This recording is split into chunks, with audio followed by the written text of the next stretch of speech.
Hello, everybody, and welcome to the Two Bro Gamers podcast. I am Steve, Ricky, and we are going to talk about some Pokemon stuff. yeah. So, Pokemon apparently had some stuff to give away.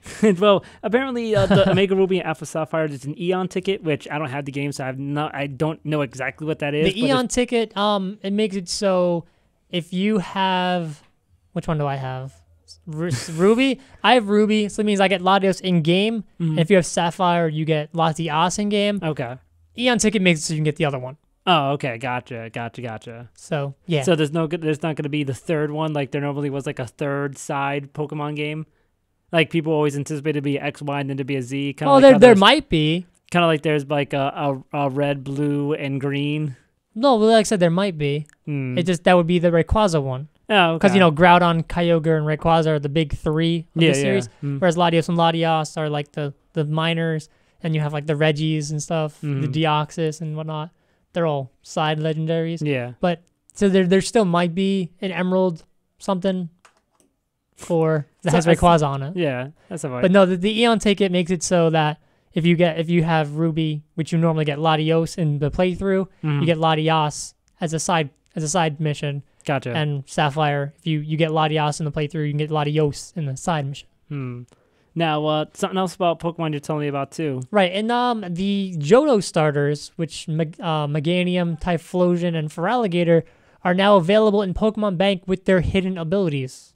Nice. Which Typhlosion gets Flash Fire, which is pretty dope. It makes him viable. Feraligatr gets Sheer Force, which I'm pretty sure that makes it so secondary effects don't happen, but you get like you get a damage boost on something.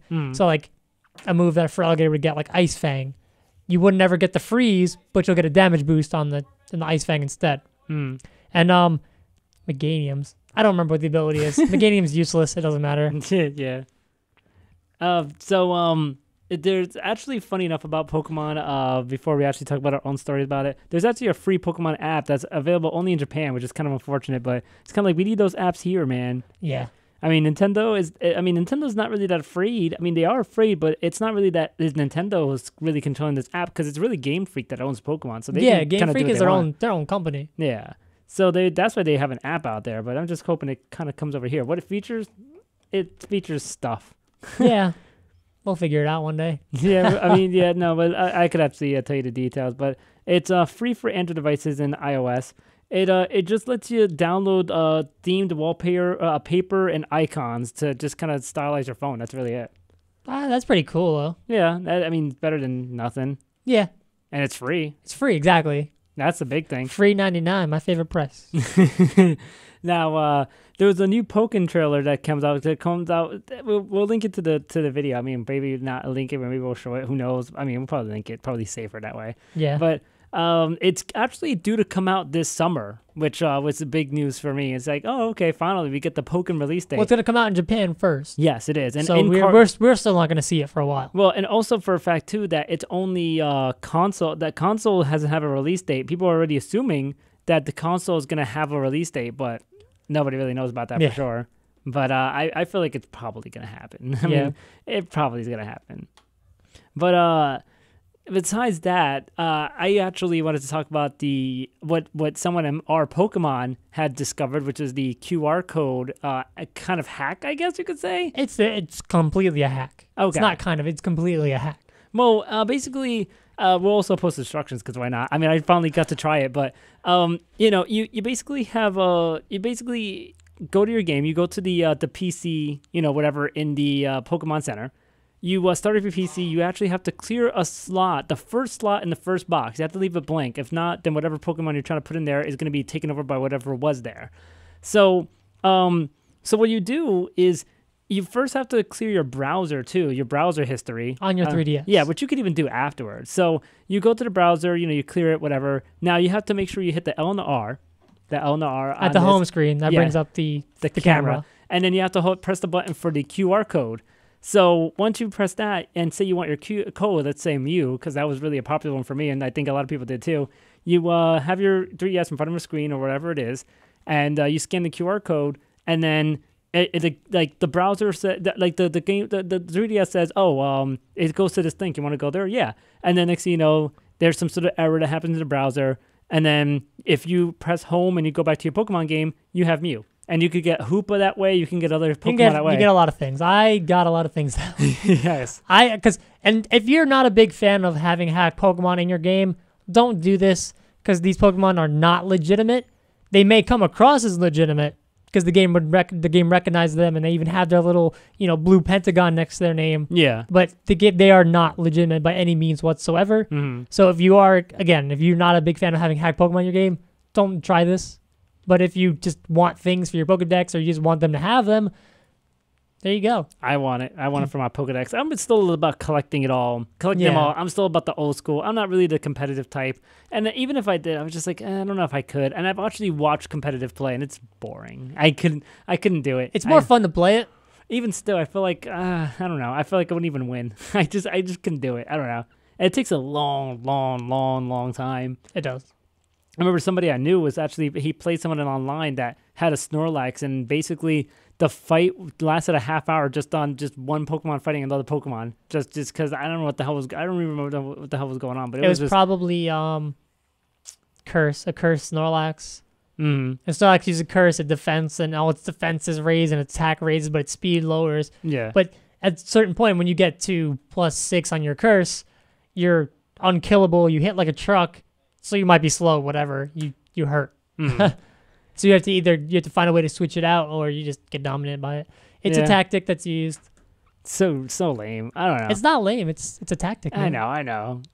It is what it is. That's why I'd rather collect them all. I have a Mew. I never even said I ever owned a Mew, even in Red and Blue. No, I've owned plenty of Mew. Yeah, I own a Mew now, and I was happy about that. And I just need to get more. I want to get Hoopa. I don't care. Hoopa's pretty cool. I got one. I need to get and one. I got the Volcanion too. Nice. Now, as far as talking about collecting them all, someone actually broke the world record for catching the original 151 Pokemon. Now, you were kind of confused by this because you were like, how? Because this is a world record of catching the 151 no trades. Yeah, that's correct. And I said, how can you do 151 no trades? Glitching, of course. Mm-hmm. Because, there are certain Pokemon in Red and Blue that you cannot catch if you have one game or the other. Yep. Now, the funny thing is, I know you don't like glitch speed runs. I know you're not a big fan of that. But, I mean, this dude did some crazy-ass tricks that I can't even begin to explain, in all honesty. But he got 151 Pokemon in 2 hours, 20 minutes, and 19 seconds.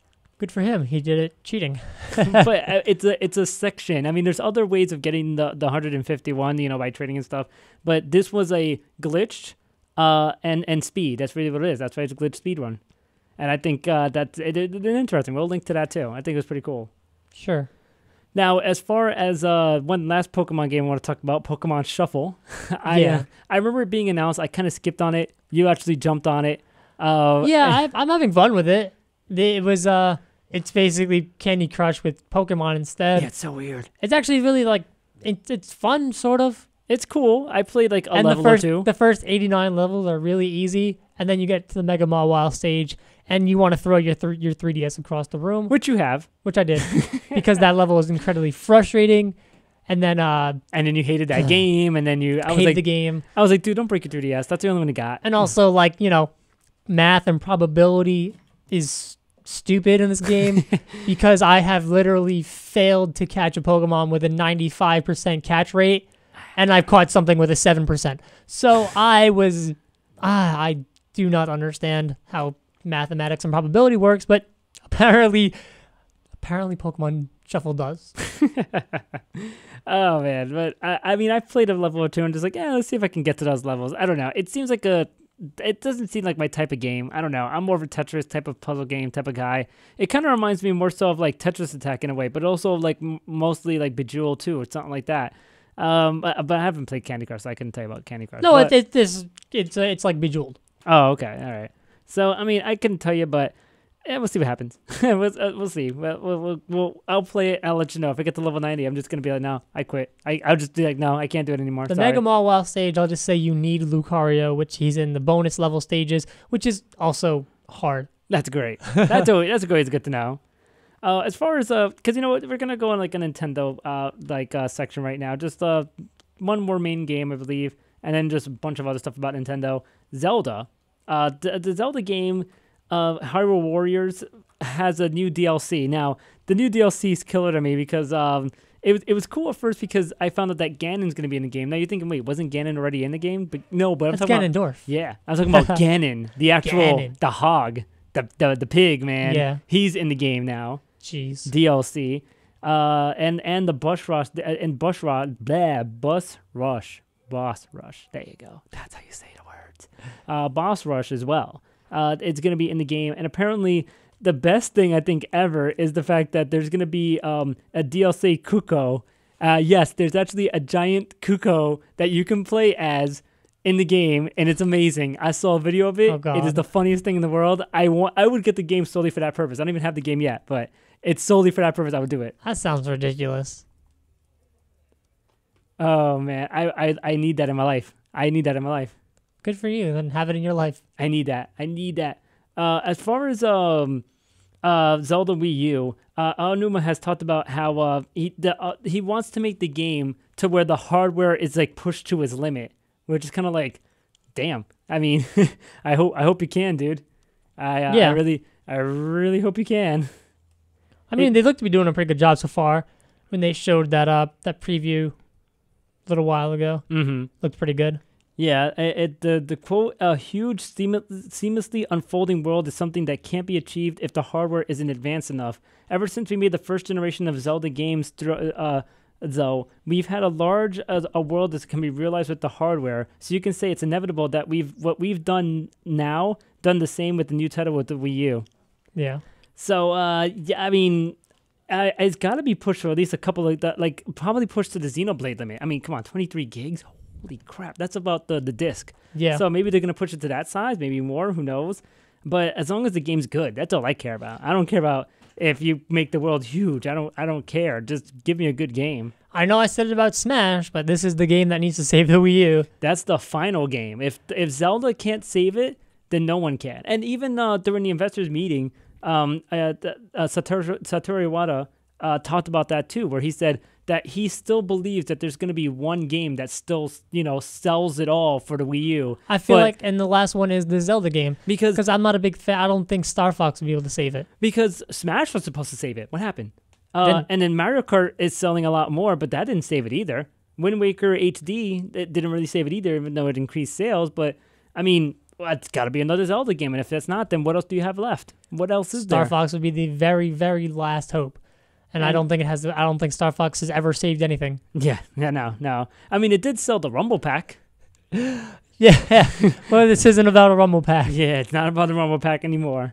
Now, final thing about Zelda and actually Monster Hunter 4. There was some comparative sales from previous versions of the game to the next. Now, Zelda: Link Between Worlds had actually sold in its first week a little under 200,000 units in the U.S. Majora's Mask 3D actually sold about 350,000 units in its first week. And I just don't know if people are afraid of a new game or just people just like re-releases. I don't know what it is. Yeah. I mean, Zelda Plus 2, Majora's Mask was really just a favorite of fans. And for people to want to own it for the 3DS is really cool to show that people really love this game. But it kind of sucked for A Link Between Worlds because that was supposed to be a brand new, fresh game, and that didn't sell that well. That's unfortunate. Same thing with Monster Hunter 3 and Monster Hunter 4 for Wii U. It's actually sold, like the Monster Hunter 3 sold under maybe even 50,000 units, maybe even less than that for in Europe, not even for the US, because probably not people didn't buy it. But as far as Europe sales and the Monster Hunter 4 for Wii U, it sold over 100,000 units, so that's a big improvement. I don't know if more people own it or maybe more people are interested in this game now. I don't know what has caused the actual shift and people wanting the newer games versus the older games. I don't know. Maybe there was no interest versus I think it also shows you the audience of the people who actually play Nintendo games. True. It's still us. Yeah. It's male, probably 18 to 30. Yeah. Male 18 to 30 is probably what's still playing Nintendo games, honestly. Yeah. That's why the Majora's Mask games that we grew up with, games that we played when we were younger, re-released. It was just like, oh wow, I remember this game. It was a lot of fun when I was a kid. I gotta buy it again. Let me buy it again. Exactly. Yeah. I was like, no, I'm good. I remember playing it on the Nintendo 64. I had a great time. but I'm not about to play the game twice. I love to replay games, and I really I do wanna, too. I don't feel like buying it again. Because see, If I want to replay it again, I'll plug in my 64 and I'll play it again. I mean, I will have to find the time to do that. But if I have a portable game, I'm never home. That's true, I guess. Yeah. But I'm home a lot. Yeah. Okay. I'm home more than you. Well, see, now here's the thing. Look at like the games that just recently came out for Nintendo. They just recently re-released Donkey Kong Country, which for some reason a couple of years ago they took it off the Wii store. But this was back then, even before the Wii U came out. They just took it off the Wii shop, and it was like, what happened? And they didn't even announce it, nothing. It just was basically Donkey Kong Country 1, 2, 3, which just wasn't available anymore. That was it. It wasn't on the stores anymore. Goodbye. And now it just randomly came back. Like, ta-da, here we go. And I was looking for some changes because I was like, is there any changes? Did they edit Rare's name out the game or something? Like, why? Like, there's no explanation of why it's out. But I guess it doesn't matter anymore. It's back. Yeah. I actually re-downloaded it because I actually had Donkey Kong Country 2 for Wii. And I bought it again for like $1.50 or something like that to get it on the Wii U. And I was playing it. It looks awful because, it's just it doesn't translate well because one, it wasn't the original console, and then two, it's not on a CRT. Because when you had it on the big butt TV, it looked amazing, especially for the time. Now it just looks like, oh, this looks awful. Well, I also think it's because it looked for the time. At the time, it was like, oh, this is great. Whereas now you've seen 3D graphics and you're like, ugh, what is this? No, I think you have to play an old CRT original system because I think it looks better that way, in all honesty. But, I mean, it's re-released, but not only did they re-release Donkey Kong Country 1, 2, 3, and there's no difference as far as I can see. I mean, Rare logos, everything is still there. But Donkey Kong Land 1, 2, and 3 were actually released. And I actually was a big fan of Donkey Kong Land 1. I had it for my Game Boy. I lent it to a friend. He lost it like an ass. And I've been upset. I haven't really had a chance to buy it ever since. And I've always wanted to just replay that game. And I started replaying it, and I was like, oh, man, these graphics are awful, but the game has been so good. I mean, it was like really shoddy looking, though, comparing it to now. But it still has its good qualities, and I really like it. It's really primitive controls because I forgot. It's only the A, B. It's basically the NES controller. A, B starts like the arrows. That's it. And it's like, ooh, damn, I forgot about that one. So, I do think that this game is going to actually going to I mean, the re-release of this, it's fun. Hopefully will open people up to getting this. But the thing is, it's funny because if you buy one of those games, you will be able to get a discounted Donkey Kong Country Returns 3D or Tropical Freeze. But I don't see a point in buying those because, I mean, they're basically for free right now in the shop. So, I mean, the Club Nintendo. So, I don't know.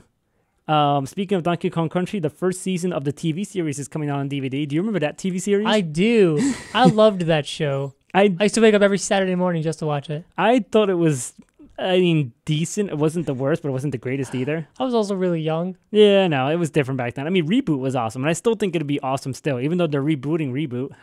But I don't know. Like I'd check it out again. I wouldn't buy it, but I'd check it out. I wouldn't buy it, but I'd check it out. I'd rent it or something, Yeah. Let's see. Any other Nintendo news that we have? I mean, no, I think that's really about it. I mean, you talked about the rest and other stuff. Yeah, that's it. So let's go on from there to rest of the console stuff. All right. Yeah. Peace.